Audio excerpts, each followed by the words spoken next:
Ég í ferðaþjónustu vegna þess að þá fékk ég tækifæri til þess að reyna að vinna við það sem að mér þykir skemmtilegt að gera, áhugamálin mín.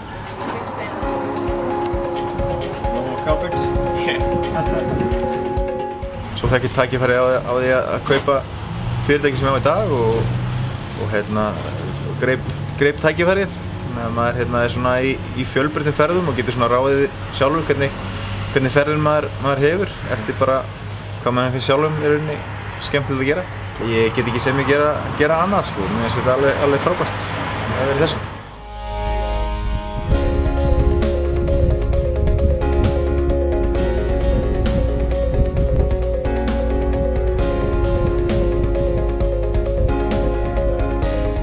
Fyrir utan það að greiða okkur skatta þá erum við náttúrulega að styrkja íþróttafélagið og við erum að láta verðlaun í alls konar uppákomur bingo og alls konar svoleiðis og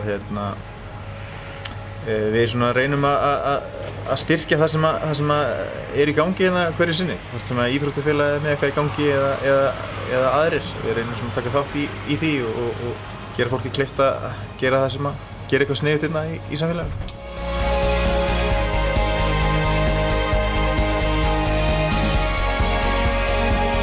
Ferðamaður má ekki missa að mínu mati af Dimmuborgum. Það er alveg einstök perla og einnig leirhnjúkur í Kröflu.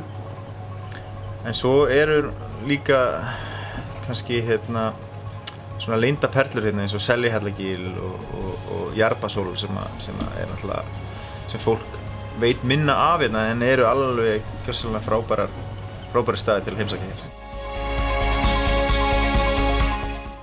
Ég held að það verði töluverð aukning á ferðamönnum á næstu misserum og við erum að vinna því að vera með fjölbreytt úrval af ferðum í boði. Þannig að allir geta fundið eitthvað við sitt hæfi.